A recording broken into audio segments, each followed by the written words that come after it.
Sabahınız xeyir, hörmətli tamaşaçılar. Sizi TV1 kanalından Ədəbi Söhbətlər verilişindən salamlayıram. Bugünkü qonağımız filologiya elmləri doktoru, professor, şair, publisist və Azərbaycan Respublikasının əməkdar mədəniyyət işçisi Rafiq Yusifoğludur. Rafiq müəllim, xoş gəlmisiniz qonağımız. Təşəkkür edirəm. Əvvəla yerinizi, yurdunuzu təbrik edirəm və məni dəvət elədiniz. O səmimiyyətin, səsin işığına sizin verilişə gəldik. Çox təşəkkür edirəm Rafiq müəllim. Biz sizi ilk öncə 75 illik yubileyiniz münasibəti ilə təbrik edirik Rafiq müəllim. Təşəkkür edirəm. Əslində mənim ən sevmədiyim şey yubileydir, doğrudan deyirəm. Bu yubileyim olub mənim yanvarın 2-sində. İndi elə oldu ki, bu kitab təqdimatı oldu. Kitab deyəndə ki, Respublika Uşaq Kitabxanası mənim xeyli vaxtı biblioqrafik göstəricimi hazırlayıb, çap olunmuşdu. Məqam gəzirdilər ki, onu təqdimatı olsun. Təqdimatı da elə oldu ki, belə yaş 75 olandan sonra olandı, mən sevmirəm yubileyi keçirməyi, keçirməmişdim. Bu yada saldı ki, mənim yubileyimdir. Bu yada salınan kimi Sumqayıtda da mənim yubileyimi qeyd elədilər. Amma yəni deyirəm, yubiley mənim üçün o qədər önəmli deyil. Öz Allahın şükür elə vaxt dünyaya gəlmişəm ki, heç kəsin xəbəri olmur. Hamı bayram edir, mənim də yubileyim o bayramların içində keçib gedir. Təşəkkür edirəm. Çox xoşdur. Könlüm viranədir, dağılıb huşum. Nələr qazanmışam mən 70 ilə.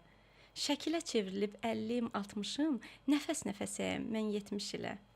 İçimdə bir körpə uşaq ağlayır. İnsanın xoş günü keçmişindədir. Zamanın çayları coşub çağlayır. Ömür dəyirmanı öz işindədir. Rafiq müəllim, bu şeiri 70 illiyinizdə yazmısınız yəqin ki. Bəli, 70 illiyində yazmışdım. O yubileyi rəsmi şəkildə qeyd eləməsəm də, o öz-özlüyümdə, o yaradıcılıqda qeyd olunur. O ağrılı məsələdir. Ağrılı məsələ ondan ibarətdir ki, hansı yaşda olursansa ol. Məsələn, şeirlərimin birində vardı. 50-yə əlim çata bilməz, 60-a əlim çata bilməz, artıq 70-ə də əlim çata bilməz. Və orada da o misralar var ki, 50-dən 60-dan 100 uzaq idi, 70-dən 3 addım məsafə qalıb. Yəni, bu məsələdir. Ağrı ilə ağrı, dərd ilə dərddir. Zamanın qanunu sərtdir. Həsrət sellərinin körpüsü yoxdur. Söhbət bundan gedir ki, həsrət sellərinin körpüsü yoxdur. Geri qayıtmaq biraz çətin məsələdir. Bəli. Söhbət bu məqamdadır. Bir şeirinizdən xüsusi vurğulamaq istəyirəm. Sevda ilə dolu ömür köçümü, əzəl gündən verdin mənə pay Allah. Bəxtəvərlik doldurubdu içimi, nə xoşbəxtəm bu dünyada, ay Allah. Özünüzü həqiqətən bu 75 yaşında xoşbəxt bəndə sayırsınızmı? Mən özümü doğrudan xoşbəxt hesab edirəm. Ağrılardan, əzablardan keçib gələn bir insan kimi. Baxın, uşaqlıq illərindən qaytardınız bir balaca mənim şeirlərimdən. Xoşbəxtəm ki, dünyaya gəlmişəm. Mənim dünya baxışım biraz fərqlidir. Fərqlidir ondan ona görə ki, zaman məni müəyyən mənada sınağa çəkib. 39 yaşım tamam olanda, 40-cı yaşıma keçəndə mən ağır cərrahiyyə əməliyyatı olundum. Yəni, o dövr üçün çox çətin olan bir cərrahiyyə əməliyyatı. Onda yenidən həyata qaydanda fikirləşdiyim məqam bundan ibarət idi ki, nə gözəl fürsətdir bu həyat. Nazim Hikmətin misrası yadıma düşdü. Onda şeir yazdım. Bulaqların gözündən öp, gözəl fürsətdir yaşamaq. Çəmənlərdə çiçək ara, uca-uca dağlara qalx. Gəzib yağışın altında seyr elə göy qurşağını, qənimət bil, gözünə təp ulduzların işığını. Fürsət varkən gedib dolan zümrüd donlu meşələri, öpüb qoxla kol dibində titrəyən bənövşələri. Baş vur dənizin qoynuna, qucaqla ağ ləpələri, məhəbbətlə köksünə sıx gül qoxlu körpələri. Ürəyində həyat eşqi seyrinə çıx təbiətin. Nə qədər imkanın çatır, dadına bax hər nemətin. Qoxla güllərin ətrini, ürəyinə təpər gəlsin. Çiçəklərin rənginə bax, sevinsin, gözlərin gülsün. Bu gözəlliyi görənin çətin ki, gələ yuxusu. Dinlə nəğməkar quşları, ürəyin nəğmə oxusun. Qıyma ki, qəlbin üşüyə. İsin bir eşqin oduna, qəlbində sevda olanın qocalıq düşməz yadına. Sevgi ömrün bəzəyidir. Elə bir insanı sev ki, alıb səni qanadına göylərə ucaltsın sevgi. Bu dağları, dərələri gözün bir də görməyəcək. Bir də bizə bu fürsəti ulu Tanrı verməyəcək. Həyat Allahın insana verdiyi ən böyük nemətdir. Bunu dərk eləyənə nə xoş Türk qardaşlarımız demişkən, mən həmişə tələbələrimə də deyirəm, dünya gəlmisənsə xoşbəxtsən də.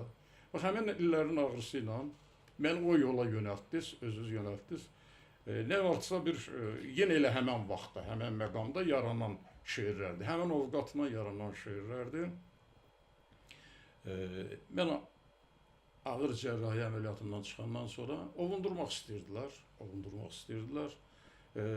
Mənə gətirib, o vaxt yox idi, Carnegie'nin heç adı yox idi, izi yox idi. Bir buklet gətirmişdilər. Gördüm ki, mən onunla eyni düşünürəm. Düşüncəm nədən ibarətdir? Bu şeirdə var.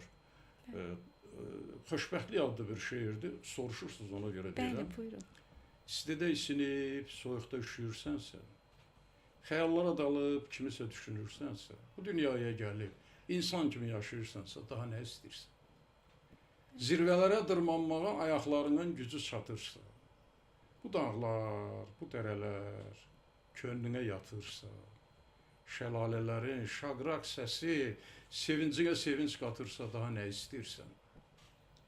Ətirli çəmənlərdə gəzə bilirsənsə, dənizlərdə, göllərdə üzə bilirsənsə, məhəbbətin şirin əzabına dözə bilirsənsə, daha nə istəyirsən?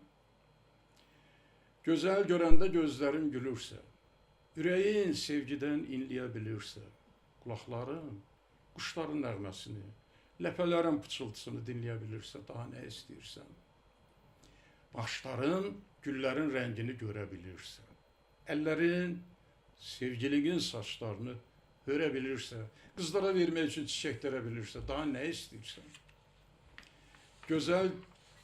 Gözlərin bir cüt ilahi gözə əsirsə, qəlbinin telləri sevgidən əsirsə, sevdalı ürəyin görüşə tələsirsə, daha nə istəyirsən? İnsanların doğmasını, yadını bilirsənsə, bu dünyada hər şeyin adını bilirsənsə, yaşamağın ləzzətini, dadını bilirsənsə, daha nə istəyirsən? Tanrı səni bu dünyaya gətiribsə, gözlərindən qəflət pərdəsini götürübsə, ürəyində arzu çiçəkləri bitiribsə, səni səadətə, xoşbəxtliyə yetiribsə, daha nə istəyirsən? Bu sualınızın cavabı buydu və bu burada da yekunlaşmış. Elə bilirəm ki, doğrudan yaşamaq gözəl şeydir. Nazım Hikmət'in bir şeiri var, deyir, yaşamaq səni sevmək qədər ciddi bir işdir. Səni sevmək qədər ciddi bir işdir. Doğrudan da yaşamaq ciddi bir işdir. Nə yaxşı ki, yaşayırıq. O qədər gözəl ifadə elədiniz. Yəni mən söz tapa bilmirəm. Sizin yaradıcılığınız bax bu cürə həyat eşqi ilə doludur. İnsanlara sevməyi, həyatı sevməyi və onun hər dəqiqəsini, saniyəsini gözəl yaşamağı öyrədir. Çox sağ olun Rafiq müəllim. Sevgi ilə bağlı bir bənd şeirinizi də oxumaq istəyirəm. Dünya yaranışdan xeyirdir, şərdir. Sevib əzab çəkən əhli bəşərdir. Bu həyat necə də adiləşərdi, ürək olmasaydı əsir sevgiyə. Təbii ki, sevgi həyatın bir qanadıdır. Sevgi həyatın bir qanadıdır. Mənim Allah Teala elə yaradıb ki, insanlarla ünsiyyətim çox olub. Daha çox da qızlarla ünsiyyətim olub. Yəni, ali məktəbdə dərs demişim, qızlar, filologiyada qızlar çoxluq təşkil edir də. Təsəvvür edirsiniz, o qədər məktublar gəlirdi. Mən bir müddət, məlum məsələdir ki, Qubadlıdanam, 93-cü ildə o ağrı ilə, əzabla, Qubadlıdan bura gələndən sonra, anamı gətirəndən sonra, o yol boyu sıralanan köçü görəndən sonra, itlərin ulaşmasını görəndən sonra, arvadların bizim cəmaat deyə şivan qiyamatını görəndən sonra ağlıma gəlməzdi ki, mən sevgi şeiri yazaram. Qətiyyən, bu haqda fikirləşmirdim. Cavan vaxtı, ona da cavan idi, belə yaşım yox idi, 43 yaşım var idi. Amma elə oldu ki, mən qızlara dərs deməli oldum. İlk mühazirədən sevdilər məni, ilk mühazirədən. Neysə, bu qızlardan biri, mən uşaq ədəbiyyatından dərs deyirdim. Bunlar filologiyada biri var ki, sırf filologlar olur, bir də var ki, müəllimlik olur. Müəllimlik olanda təbii ki, uşaq ədəbiyyatından dərs deyirdim. Dəqiqə başı deyirdi ki, bu çoxdan söhbətidir. Ay müəllim, biz uşaq deyilik. Bizə uşaq şeiri deyirsiniz. Ay müəllim, bizə sevgi şeiri deyin, nə bilim, nə deyin. Mən də indi proqramdan kənara çıxası deyiləm. Acığım tutdu, bir müəllim kimi mənim dərsimdə səs olmayıb heç vaxt, amma bu qız sual verir də. Mən də acığım tutdu, bir şeir dedim buna, uşaq şeiri.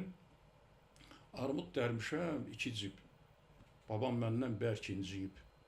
Bir-biri dişləyib atıram, deyirəm armudlar pisdir. Babam mənə acıqlanır, belə deyir, hirsti. Qulağını çəkəcəyim, bir də armudu kal yolsan. Dəymişi seçə bilmirsin, sən özün də hələ kalsın. Və əlimi uzatdım bu qıza ki, sən özün də hələ kalsın. Bu adam, yazıcı insan qəlbinin mühəndisi de deyirlər, Gorki deyib. Bu adam sübut eləməyə çalışır ki, mən kal deyiləm. Amma necə eləyəsən bunu? Deməyənən ki, mən kal deyiləm, alınmır.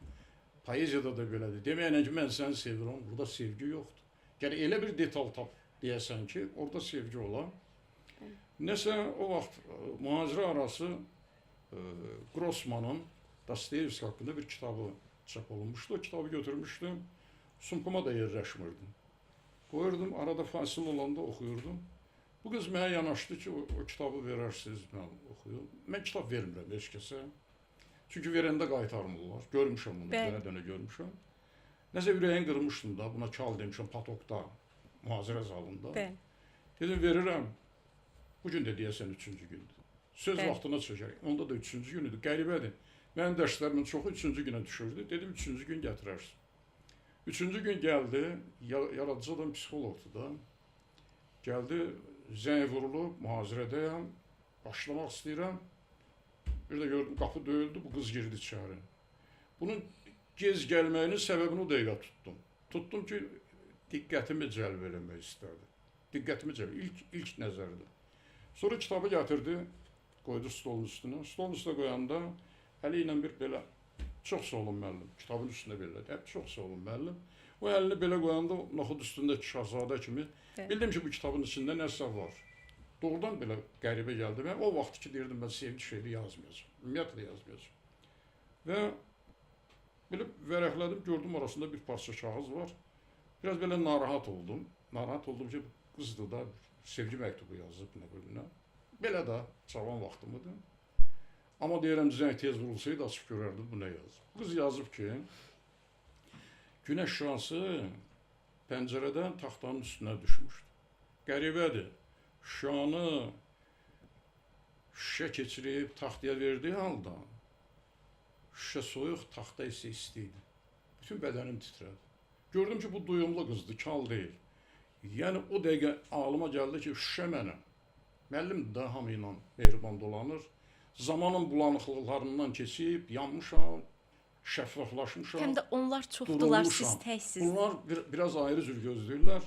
Və inanırsınız, bilmirəm, mən o qədər məktublar yazdım, kitablarda çap eləmişəm. Məktubla cavab yazmamışam. Elə olub ki, amma şeirlər yazmışam. O axın oradan başlayıb. O axın oradan başlayıb. Məsələn, belə bir şeir yazdım o qıza. Bunu epiqraf gətirdim, şüşə idi şeirin adı. Deyir, ürəyim buz deyil, düşmə təşvişə. Sevda yollarında çox küffət çək.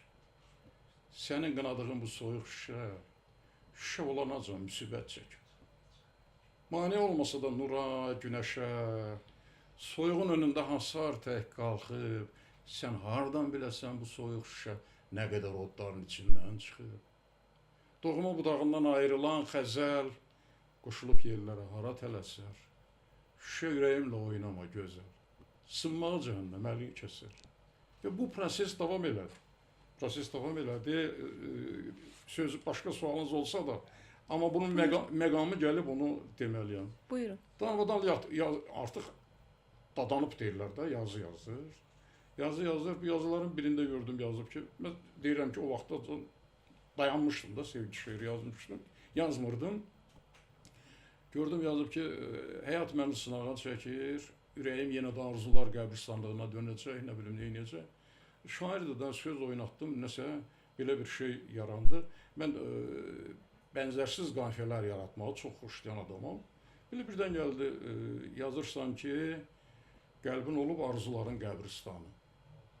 Ürəyinə axan yaşla neçə-neçə qəbr istanıb.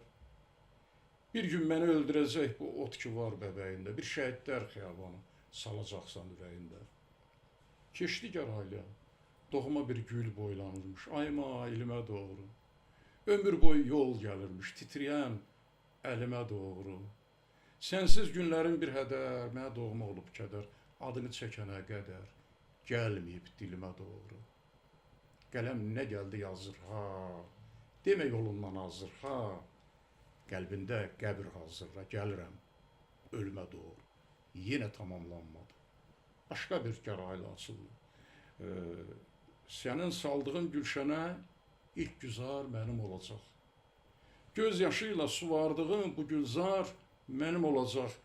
Həsrətimin gözləri dörd, əllərinlə gözümü ört. Dərmanı olmayan bu dərd bazar mənim olacaq.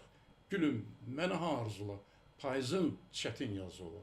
Sənin qəlbində qazılan son məzar mənim olacaq. Və beləliklə sizin soruşduğunuz o sevgiyə gedən, sevgiyə köhlənən şeirlərin silsiləsi başlandı. Başlandı, nə başlandı?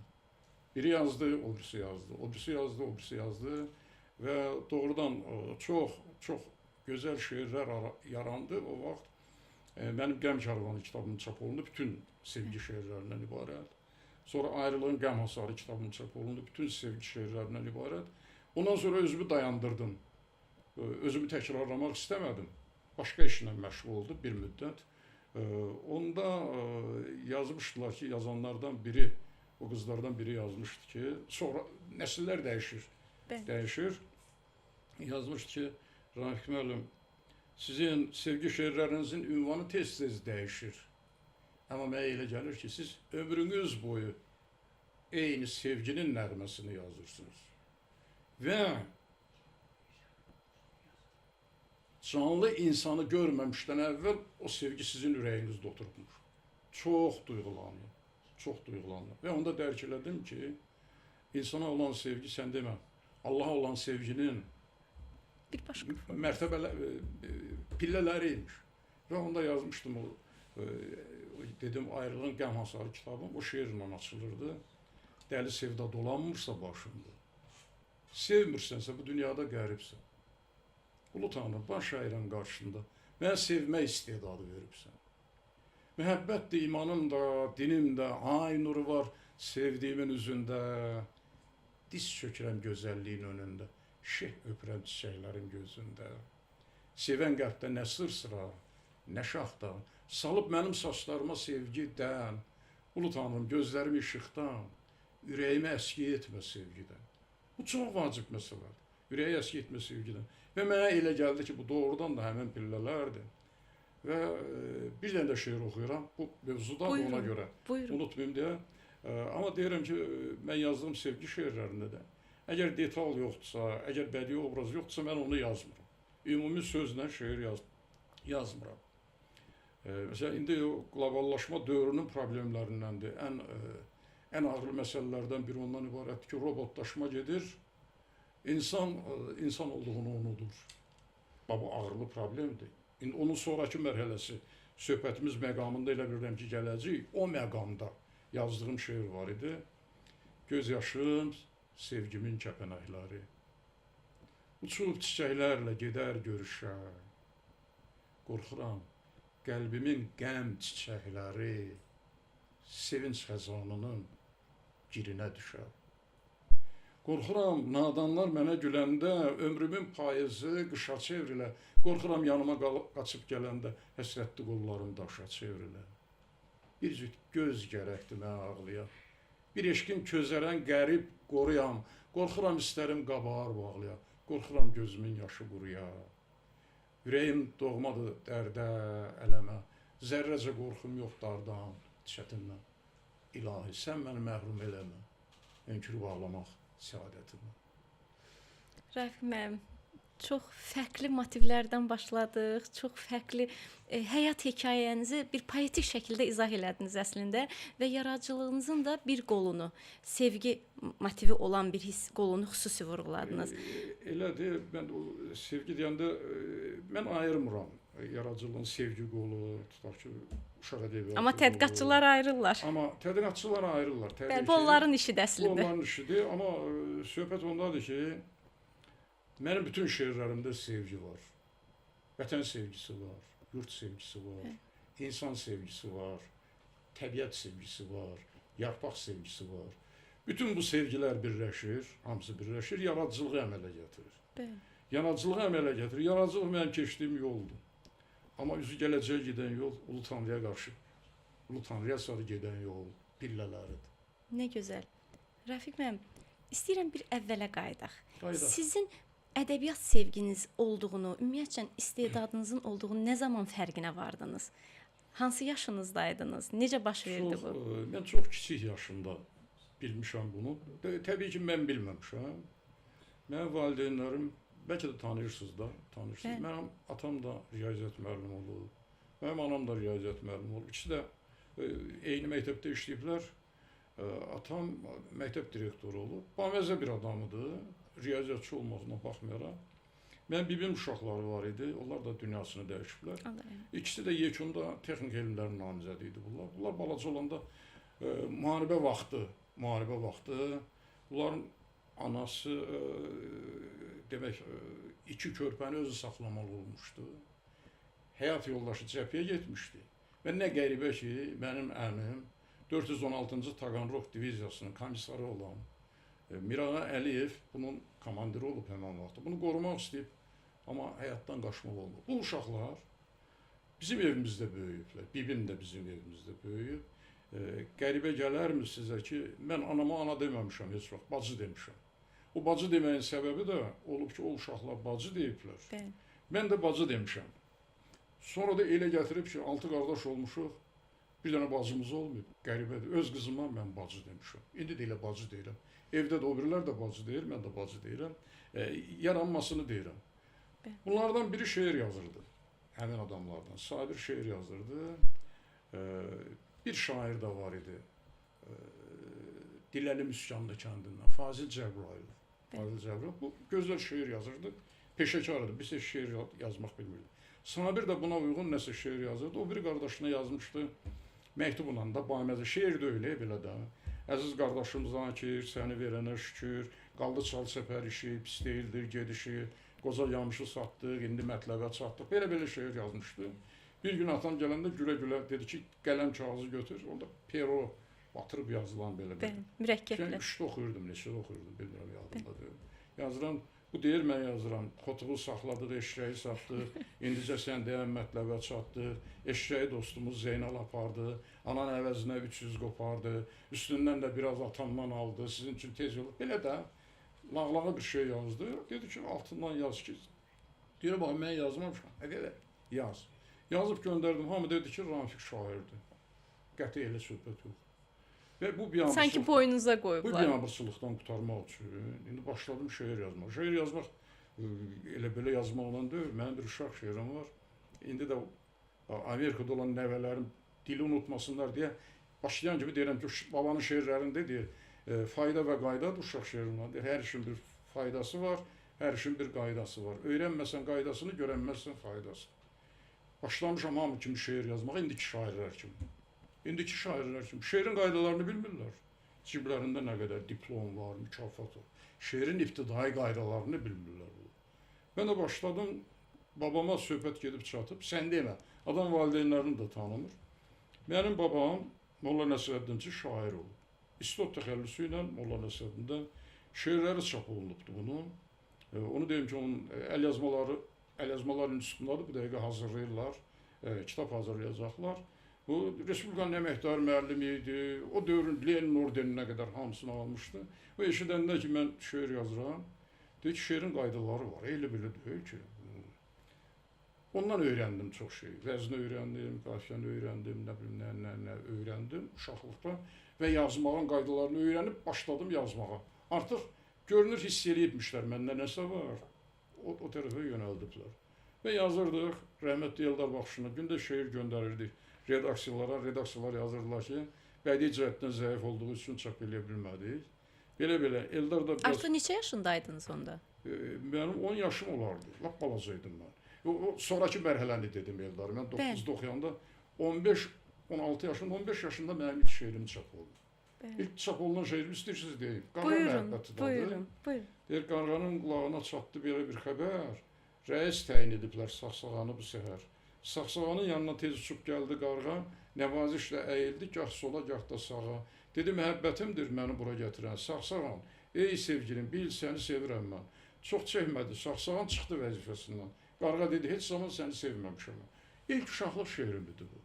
İlk uşaqlıq şeirimidir. Belə yarandı. Sonra Filologiya fakültəsinə qəbul olundum. Əslində sualım elə bununla bağlı idi ki, yəni artıq məktəbi bitirəndə siz bilirdiniz ki, filoloji istiqamətdə gedəcəksiniz. Bitirməyəndə bilirdim. Hələ bitirməyəm. Mən artıq 8-ci sinifdə oxuyanda mən artıq yolum müəyyənləşmişdi ki, mən filologiya gedəcəm. Ailədə də məndən başqa filoloq yoxdur. Yəni hamı riyaziyyatçıdır, mən birdən-birə yönəlmişəm. Düzdür, babam şeirlər yazırdı, belə oldu. Sonra gəldim ali məktəbə qəbul oldum. Ali məktəbə qəbul olunan kimi şeirlərin başladı çap olunmağa. Talih elə gətirdi ki, İsmail Şıxlı ilə tanış oldum. Mənim müəllimim oldu. 17 yaşlı cavana İsmail Şıxlının yaşıl rənglə yazdığı məktub mənim ədəbiyyata, böyük ədəbiyyata gedən yolumun üstündə yaşıl işıqdır. Mən bunu yazmışam. O əl yazması indi də durur məndə. Nə gözəl. Sonra Əhəd Hüseynovla tanış oldum, Xəlil Rza ilə tanış oldum, Məmməd Arazla tanış oldum, Tofiq Bayramla tanış oldum. Yaxın idi. Pedaqoji Universitetdə oxuyurdum. Ulduz jurnalının redaksiyası 67-ci ildə açılmışdı. Mən ali məktəbdən çox poeziyanı Ulduz jurnalının redaksiyasında öyrəndim. O adamların dövrəsində öyrəndim. Və beləliklə də yol getdik. Və onda dərk elədim ki, yəni yol göstərənlərim böyük oldular da. Onda dedilər ki, şeir elə belə yazmağın əhəmiyyəti yoxdur. Gərək elmin olan, gərək biliyin olan. Məsələn, tutaq ki, fəlsəfə dərsini keçirir də, cəmaat kimi əzbərləyib gedib nəsə eləmirdim. Oxuyurdum Əşçiliklərin vəhdəti və mübarizəsi qanunu. Yazmışdım. Tutaq ki, qəlbində məhəbbət, ürəyində kin, tamam fərqlənirik bir-birimizdən. Bəzən düşünürəm, yəqin maqnetin şimal qütbü sənsən, cənub qütbü mən. Deyirsən, tutmarıq bir-birimizdə.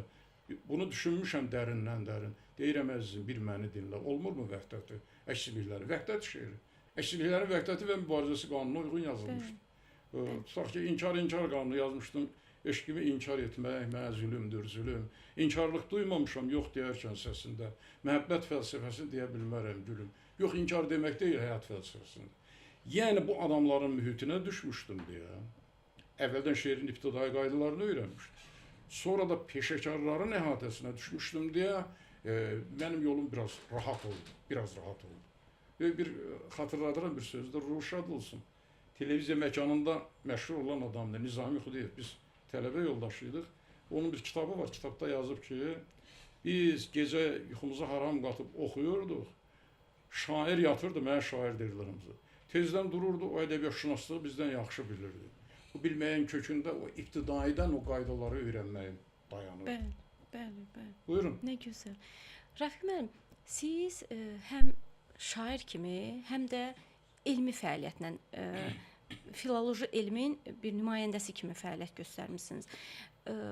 Hətta deyərdim sizə, poemanın janr kimi poemanın xüsusiyyətlərini açmısınız, həm fəlsəfə doktorluğunuz, indi biz elə deyirik də, namizədli işiniz, həm doktorluğunuz işiniz poema janrı ilə bağlıdır. Bilmək istəyirəm ki, bugün poema janrının xüsusiyyətlərini necə görürsünüz? Yəni, poema janrı bugün ucalırmı, yoxsa yavaş-yavaş aradan çıxırmı? Mən poemalar haqqında yazdım. Mən poemalar haqqında yazmaq istəmirdim. Deyim, madam ki deyirsiniz. Mən Nizami adlı ədəbiyyat enstitüsünün aspiranturasına girdim, qəbul olundum. Ondan qabaq da gedib gəlirdi, mənə mövzu vermişdilər. Rəhmətli Qasım müəllim. Qasım müəllim mənim sənət müəllimim olub, həm də qohumumuz olub. Ruh şad olsun, çox şey öyrənmişəm mən ondan. O cümlədən də ədəbiyyat enstitüsünün o böyük korifeylərindən. Tutaq ki, namizədli işimin yazmağımın səbəbkarı Qasım müəllimdirsə, doktorluq işimin yazılmağının səbəbkarı Yaşar müəllim oldu. Yaşar Qarayev. Və aspiranturaya girmişəm, onda mən fikirləşmirdim ki, alim olacağam, ədəbiyyatşünas olacağam. Mən qarşıma məqsəd qoymuşdum ki, çox böyük şair olmalıyam mən.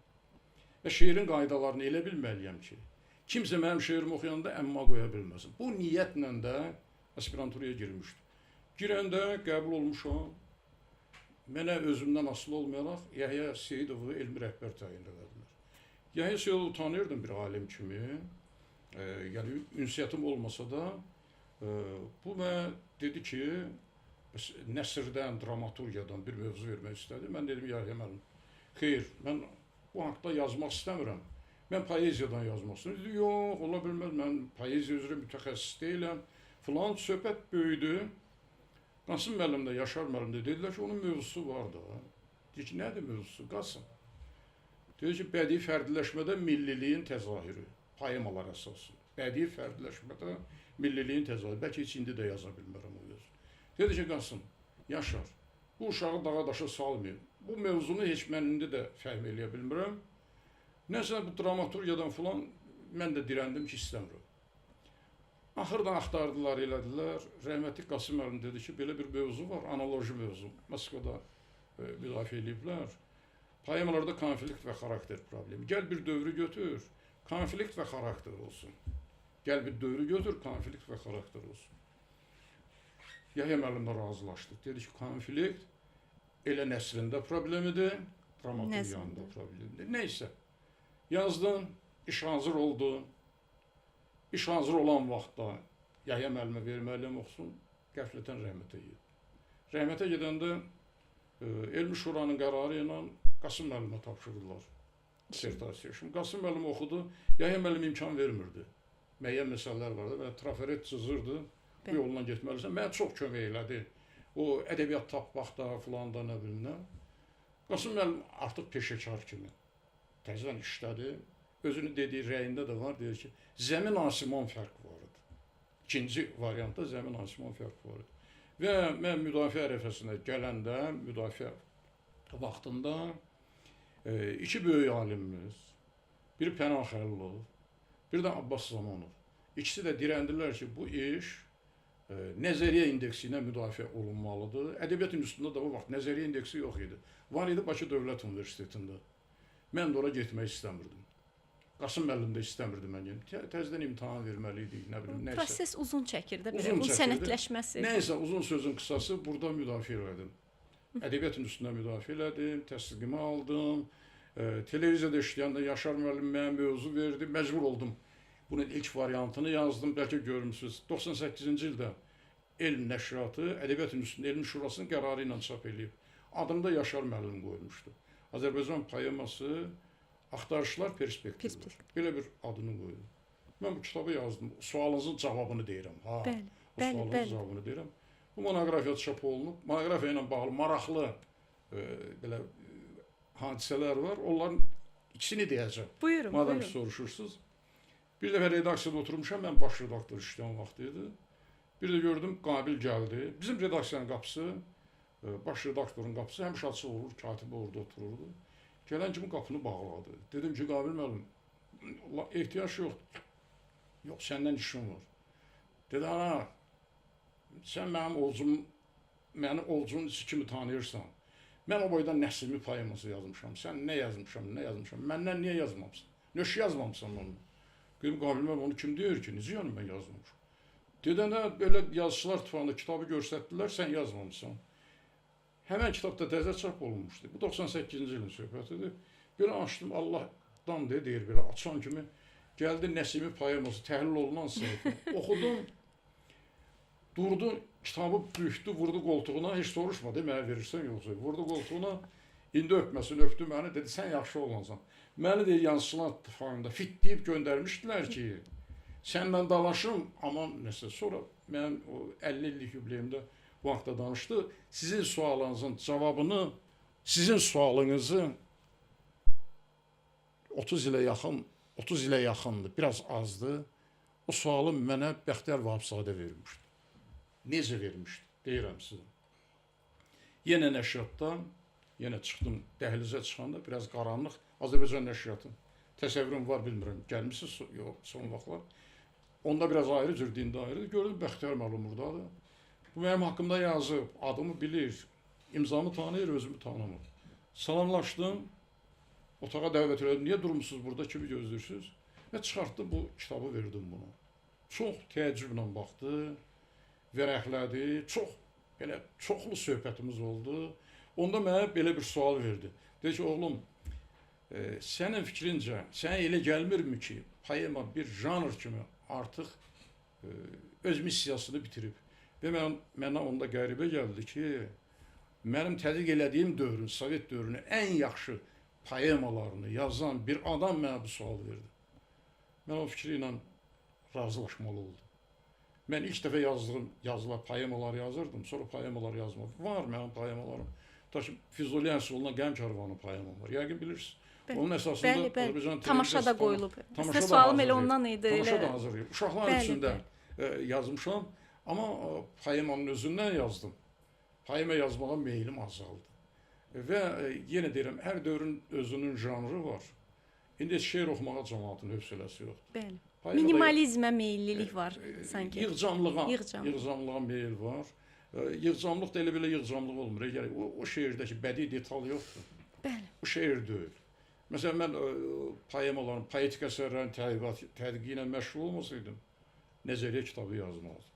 Ədəbi proses kitabı yazmazdım. Ədəbi nəzərin inkişaf prosesləri, problemləri kitabını yazmazdım. Bunlar hamısı bir-biri ilə bağlı olan məsələlərdir. Çox vacib bir məsələni istəyirəm vurğulayım ki, siz 1985-ci ildən səhv eləmirəmsə Göyərçin jurnalının belə deyək də fəaliyyətini belə deyək izləmisiniz. Həyatların belə deyərdim, Göyərçin jurnalı ilə sizin həyat bağlarınız birləşib. Bu da səbəbsiz deyil. Bu da səbəbsiz deyil. Və bunun təsadüf olduğunu mu, yoxsa səbəbsiz oldu? Heç nə təsadüfi deyil. Heç nə təsadüfi deyil. Demək, mənim uşaq şeirlərim 68-ci ildən Göyərçində çap olunur. 68, 69, 70, 85-ə qədər.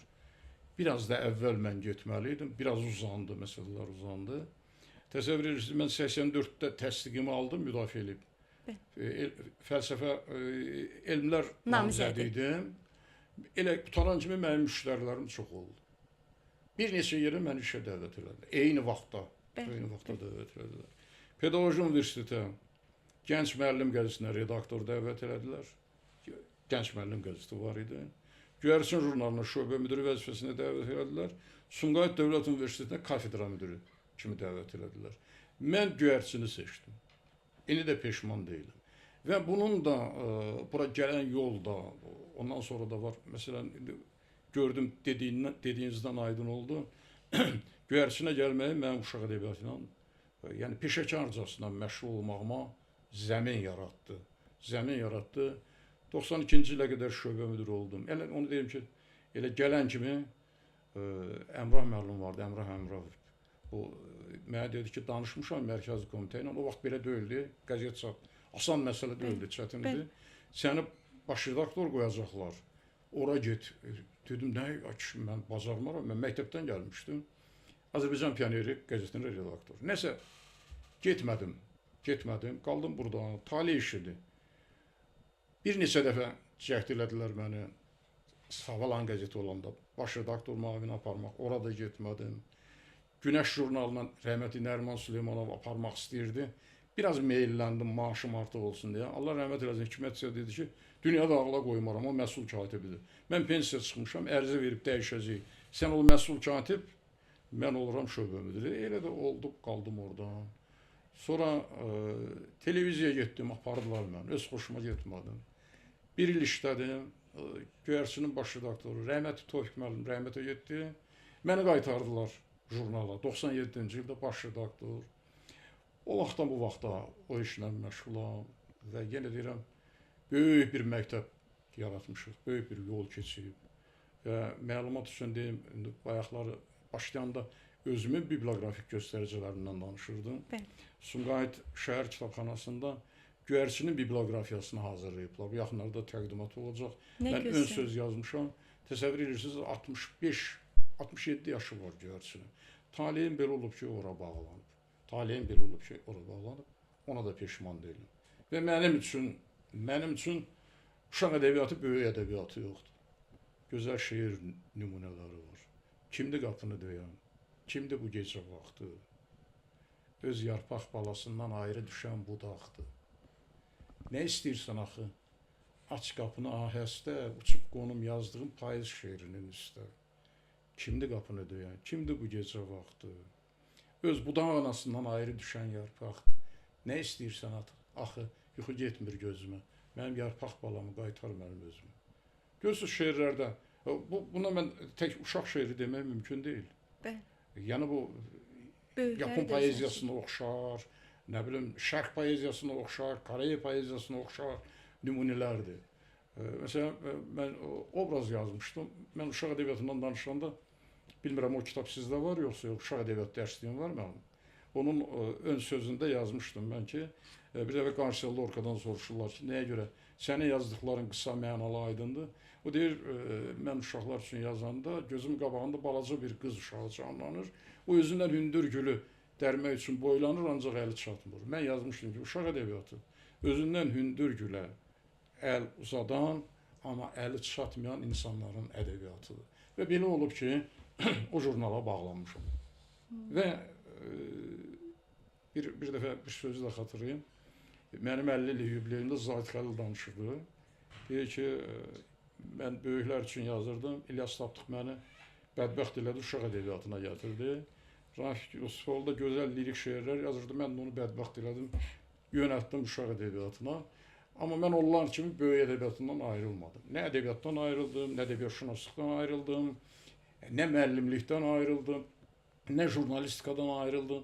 Allah'a şükür ki, hamısını eyni paralel şəkildə aparmağı bacardım. Ruhu şad olsun, onu da xatırlayıram. Buyurun. Fikrət Sadığı, o yenə elə həmən vaxtda 2000-ci ildə Yazıçılar Birliyində mənə həsr olunan tədbirdə çıxış edəndə dedi ki, Rafik Yusufoğlu yaradıcılığı 5 güşəli qaşlı ulduza bənzəyir. Bunun bir qaşı poeziyadır, bir qaşı uşaq ədəbiyyatıdır, bir qaşı naşirlikdir, bir qaşı ədəbiyyatşünaslıqdır, bir qaşı publisistikadır. Belə sözlər dedi.